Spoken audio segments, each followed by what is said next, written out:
pagi anak-anak. Swastiastu, Bu. Swastiastu, selamat pagi, Bu. Wah, senang sekali ya Ibu Guru mendengar salam dari kalian untuk membangkitkan semangat kita pada hari ini. Bagaimana kalau kita melakukan tepuk PPK dulu ya? Tepuk PPK. Religius, nasionalis, mandiri, gotong royong, integritas. Nah, sekarang mari kita bersyukur kehadapan Tuhan Yang Maha Esa atas segala rahmat dan berkat yang sudah dilimpahkan kepada kita. Siapa yang mau memimpin doa hari ini? Saya, Bu. Baik, Veda. Silahkan, Veda. Teman-teman, sebelum kita memulai pembelajaran, pada baiknya kita berdoa terlebih dahulu. Berdoa menurut agama dan kepercayaan masing-masing. Berdoa mulai. Berdoa selesai.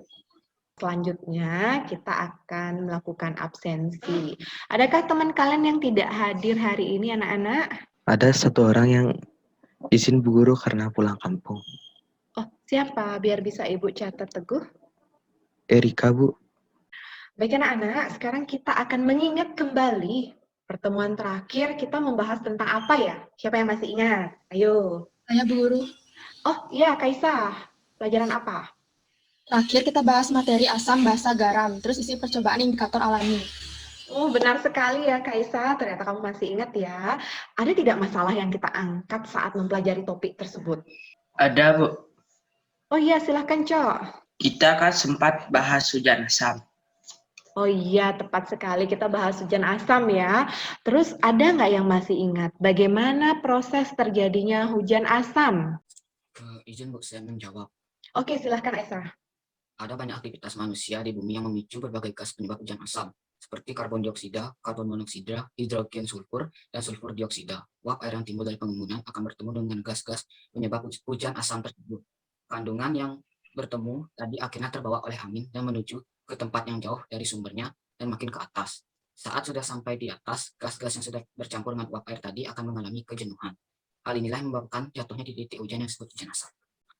Luar biasa Esa, penjelasan yang sangat runtut dan tepat sekali ya. Berarti sebelumnya pembelajaran yang Ibu lakukan itu sangat bermakna bagi kamu sampai kamu bisa menjelaskan kembali bagaimana proses terjadinya hujan asam. Ayo kita beri aplaus untuk Esa anak-anak. Iya, baik. Nah, sekarang tujuan pembelajaran. Nah, jika seperti itu tujuan pembelajarannya, ada yang bisa menebak kita akan belajar materi apa hari ini? Saya, Bu. Oke, silahkan Angel. Kita akan belajar cara memisahkan campuran ya, Bu. Iya, benar sekali Angel. Kita akan belajar cara memisahkan campuran. Nah, manfaat. Anak-anak, manfaat yang kalian rasakan setelah mempelajari materi ini, itu adalah kalian bisa memilih teknik yang tepat ketika harus memisahkan campuran sehingga bisa mendapatkan hasil yang terbaik. Nah, sekarang langkah pembelajaran. Sebagai gambaran kalian, kita akan melakukan kegiatan berikut setelah ini ya. Terakhir ada kuis ya anak-anak ya. Nah, ada juga teknik penilaian. Jadi selama kegiatan ini, nanti kalian akan melakukan penilaian sikap, yaitu sikap sosial dan sikap spiritual. Selanjutnya ada penilaian pengetahuan, KKM-nya 75 ya. Dan terakhir ada penilaian keterampilan, kalian membuat video dan juga membuat laporan nanti ya. Kegiatan selanjutnya. Pembagian kelompok. Masih ingat ya pembagian kelompoknya. Nah, sekarang kita permasalahan yang diangkat pada pertemuan ini. Selanjutnya, nah seperti itu permasalahannya. Kira-kira ada yang bisa membuat rumusan masalah tidak? Tadi kan sudah disampaikan masalah di daerahnya Made di Bukit. Ada yang bisa membuat rumusan masalah, anak-anak? Saya, Bu. Siapa itu? Harimurti, Bu. Oh iya, Harimurti. Silakan Harimurti. Rumusan pertama adalah apakah dengan memanfaatkan bahan yang tersedia di daerah Made dapat membuat air keruh menjadi bening? Ada yang lagi yang bisa membuat rumusan masalah, anak-anak? Saya, Bu. Siapa itu ya? Belum kelihatan di layar. Oh iya, Dayu. Silakan Dayu. Bagaimana cara merancang alat filtrasi untuk menjernihkan air dari bahan yang tersedia di daerah Made? Oke, makasih Dayu. Nah, anak-anak ada lagi yang ingin membuat rumusan masalah atau ada punya gagasan? Tidak, Bu. Tidak, berarti kita cukupkan 2 ya. Nanti kalau misalnya ingin ditambahkan ketika diskusi boleh. Nah, ada 2 rumusan masalah tadi dari rekan kalian Harimurti dan Dayu Nindya. Kira-kira ada yang bisa membuat dugaan sementara. Kira-kira jawaban untuk Harimurti apa? Jawaban untuk rumusan masalah Dayu Nindya apa? Saya, Bu. Oke, Dayita silakan. Semua bahan yang tersedia di daerah Made dapat digunakan untuk menjernihkan air yang keruh. Oke, luar biasa ya. Terima kasih ya Dayita. Selanjutnya, untuk dugaan sementara rumusan masalah Dayu Nindya, siapa yang bisa? Saya, Bu. Ya, silakan Nindya. Bahan-bahan yang tersedia disusun secara berurutan dan berulang untuk dijadikan alat penjernihan air. Baik, anak-anak, tadi sudah ada 2 dugaan sementara dari rekan kalian. Selanjutnya, kita akan melakukan kegiatan kelompok. Kalian nanti silahkan leave meeting, diskusi kita lanjutkan melalui Google Classroom. Kalian silahkan diklik sesuai dengan kelompok kalian masing-masing. Silahkan leave meeting anak-anak, nanti kita kembali lagi ya, Ibu informasikan di WA jam berapa kalian harus kembali. Dadah, selamat mengerjakan.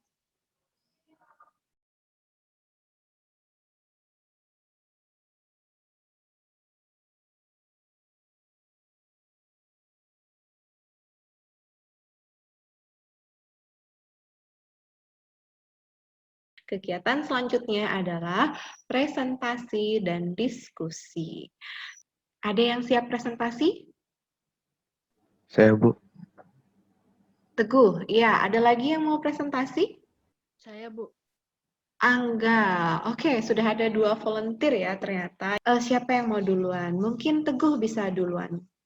Teguh bisa share screen? Bisa, Bu. Selanjutnya kita masukkan campuran air ini ke dalam penyaringnya.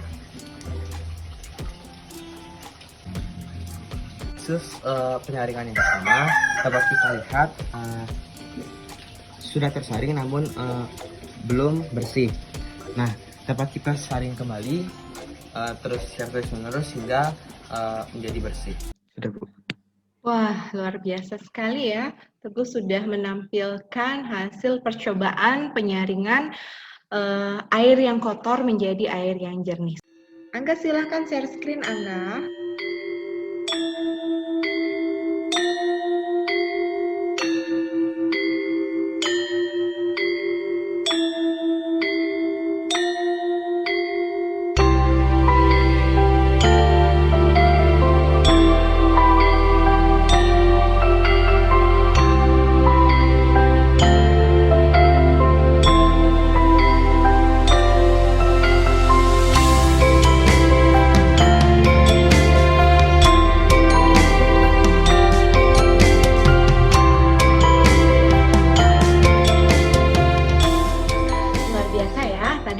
Menyaksikan bersama alat atau rancangan filtrasi sederhana dari rekan kalian Teguh dan Angga. Bagaimana kalau kita sekarang lanjutkan diskusi? Tadi kalian sudah menyimak bersama. Adakah perbedaan dari bahan yang digunakan atau apa misalnya yang kalian anggap beda dari percobaan yang dilakukan? Siapa yang bisa? Ayo. Silakan Esa. Pada Teguh dan Angga sebenarnya bahannya mereka sama, namun susunan letak bahannya yang berbeda, Bu. Susunan letak bahan yang berbeda menyebabkan hasil yang berbeda. Jika Teguh mendapatkan 2 kali penyaringan baru jernih, Angga 1 kali penyaringan sudah jernih. Jadi sebaiknya kita menyusun rancangan filtrasi itu seperti apa, dari dasar atau dari atas ke bawah? Dari atas itu renggang seperti ijuk contohnya dan kapas, kemudian padat seperti pasir hitam dan kerikil, kemudian renggang lagi kapas dan ijuk. Itu. Luar biasa sekali diskusi kita hari ini. Ada yang ingin bertanya? Tidak, Bu. Tidak, Bu. Tidak ada. Kalau begitu, ada yang ingin menyimpulkan hasil percobaannya? Saya, Bu. Silakan Harimurti, kesimpulan yang pertama. Yang pertama, bahan yang tersedia di daerah Made seperti kerikil, ijo, arang, dan pasir hitam dapat digunakan untuk menyernihkan air yang keruh. Kalau yang Kemudian, kedua, ya, cara merancang alat filtrasi untuk menjernihkan air dari bahan yang tersedia di daerah Made adalah menyusun bahan yang tersedia secara berurutan dan berulang. baik, berarti anak-anak dari percobaan yang kalian lakukan, rekan kalian Hari Murti sudah membuat kesimpulan. Anak-anak, selanjutnya kita akan melakukan penguatan. Filtrasi itu adalah metode pemisahan campuran. Pemisahan yang memisahkan padatan dan cairan dengan menggunakan saringan. Kemudian selanjutnya adalah sublimasi. Apa sublimasi itu? Nah, sublimasi adalah metode pemisahan campuran yang didasarkan pada campuran zat yang memiliki satu zat dapat menyublim sedangkan yang lain tidak dapat menyublim. Nah, sebelumnya, Ibu ingin share dulu tentang video untuk lebih menguatkan kalian lagi. Untuk mengingatkan kembali ya, anak-anak. Ini Bu percepat.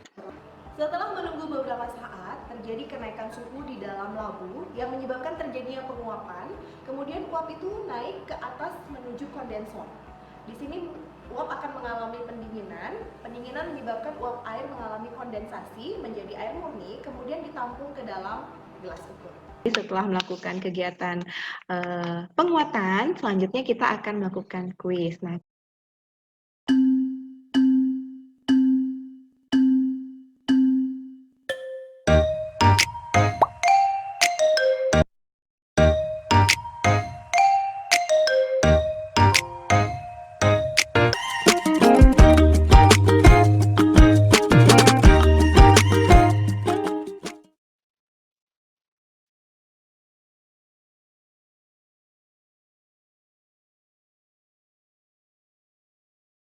Nah, sekarang Ibu mau merefleksi kegiatan evaluasi pengetahuan kalian. Tadi hanya 18 orang yang join. Tadi Dewi Saryani mengatakan ada gangguan sinyal, jadi tidak bisa ikut kuisis. Dari 18 orang, ada 9 orang yang mendapatkan nilai 100, kemudian ada 4 orang yang hanya salah 1, dan ada 5 orang yang salah 2, sedangkan yang salah semua syukurnya tidak ada. Jadi terima kasih sudah mengikuti pembelajaran dengan baik anak-anak. Seperti itu refleksi dari Ibu. Nah sekarang dari kalian, bagaimana perasaan kalian setelah mengikuti pembelajaran hari ini anak-anak? Senang Bu, menarik sekali pelajaran kali ini. Wah Diana, terima kasih sekali ya Diana. Kemudian dari kegiatan tadi, adakah yang bermakna bagi kamu? Yang paling membuat kamu excited seperti itu? Saya sangat tertarik untuk melakukan percobaan dalam kegiatan kali ini karena terlihat sangat seru, Bu. Oh, berarti kegiatan percobaan itu membuat kamu bermakna dan membuat tertarik ya? Apa materi selanjutnya yang akan kita pelajari? Saya Bu Naswa. Nashwa, silakan Nashwa. Itu gambar kayu yang dibakar kemudian berubah menjadi arang. Jadi kita akan belajar perubahan pada benda, Bu. Perubahan pada benda akibat pembakaran ya. Ya benar sekali ya Nashwa, kita akan membahas perubahan pada benda, tepatnya kita akan membahas tentang perubahan fisika dan perubahan kimia. Anak-anak, untuk pertemuan kali ini sudah selesai. Terima kasih sudah mengikuti pembelajaran IPA dengan baik. Ibu mohon maaf apabila selama kegiatan pembelajaran ada kata-kata atau perbuatan yang kurang berkenan, mohon dimaafkan. Mari kita berdoa. Siapa yang berkenan memimpin doa penutup? Bagaimana kalau ketua kelas kita memimpin doa? Boleh. Boleh, ya silahkan. Sebelum mengakhiri kegiatan kita hari ini, ada baiknya kita berdoa menurut agama dan kepercayaan masing-masing. Berdoa dimulai. Berdoa selesai. Nah, terima kasih Esa sudah berkenan memimpin doa. Anak-anak jangan lupa patuhi protokol kesehatan 3M, jaga jarak, mencuci tangan, dan menggunakan masker. Kita akan akhiri. Setelah kegiatan ini kalian boleh leave meeting. Om Santi Santi Santi Om. Selamat siang. Om Santi Santi Santi Santi Om.